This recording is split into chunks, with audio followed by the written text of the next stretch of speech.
So stuff just seems to be getting worse and worse for America, huh? We just can't figure it out. What?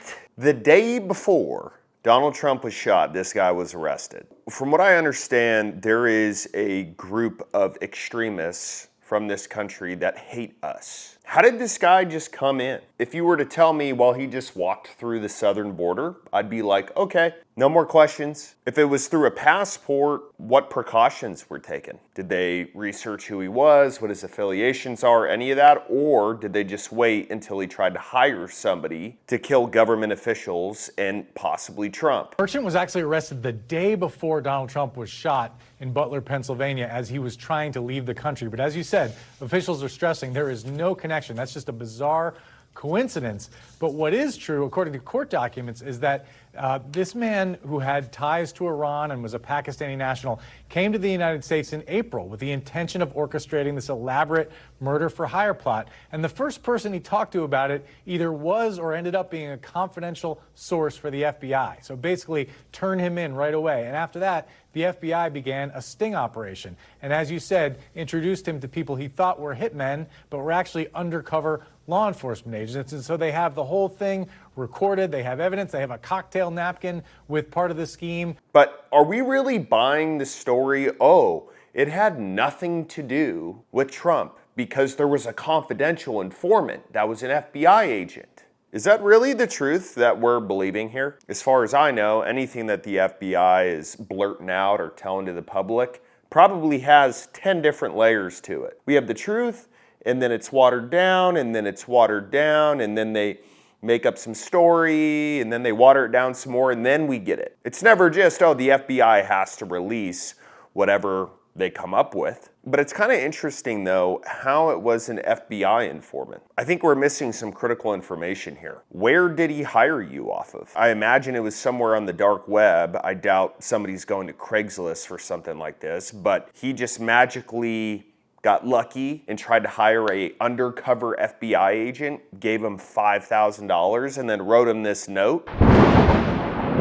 So pretty much right after Kamala announced that she was going to run for president, the stock market crashes. Is anyone here surprised? Talks of recession, more inflation, higher rates. And so a big thank you to American Heart for Gold for sponsoring today's video. Investing in precious metals has historically been a great hedge against inflation. And for me, I don't trust anyone other than American Heart for Gold. I know I'm getting the best price. They have a buyback guarantee. They have a 5-star rating on the Better Business Bureau. And they have experts. So when you call in, tell them that I sent you, and they will give you up to $15,000 worth of free silver on your first order. So call now. It's 844-940-0662, or you can text HEAVY to 65532. And a big thank you again to American Heart for Gold for sponsoring today's video. Now, I had to mess with the contrast on this note because everywhere on the internet where this is picked up, it's just hard to tell exactly what it says. So it looks like the first thing says t-shirt, and he's got one. Then flannel shirt, fleece jacket, and then the last one is denim jeans. Now, I can assume that if you're a person who's handing a note to somebody, you're obviously going to have some kind of code.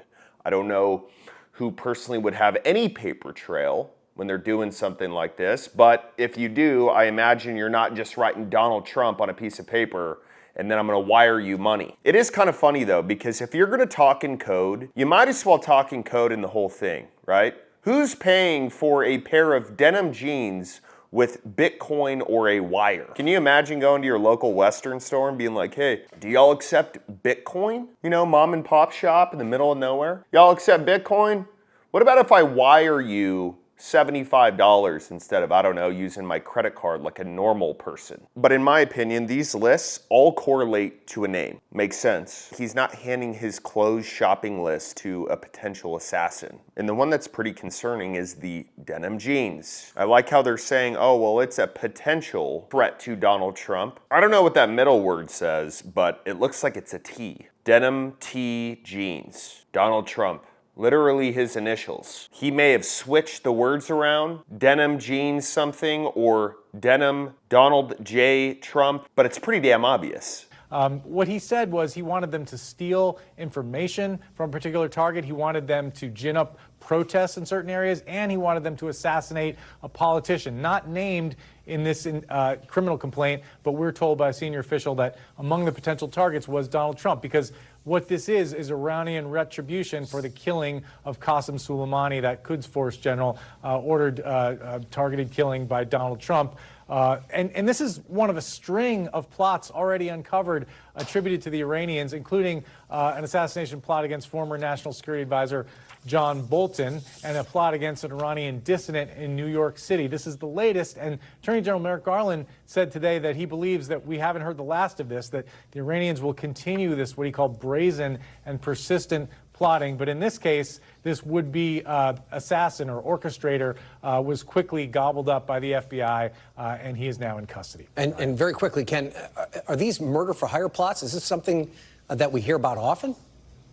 Well, this is, as I said, this is the latest. There have been several of these. And yes, what the U.S. government has said, that this is an ongoing scheme by the Iranian government. It's not clear exactly what they're doing about it. That's interesting. So this guy didn't want to just murder politicians. He wanted protests to be started. Remember back in the day during all the BLM protests when just a random pile of bricks would show up on a corner in some big-ass city, and the government was saying, oh no, we're not involved with this at all. We have nothing to do with this. Well, maybe you weren't directly involved, but maybe it was somebody like this who's trying to pay people to drum up a protest. How about you guys release all of the evidence, the recorded conversations, what exactly he said during the exchange of money? Where's all that? Oh, that's right, you guys have to do like a 60 to 90 day investigation, and then everybody's gonna forget about it, and then you can just bury this one under the rug as well.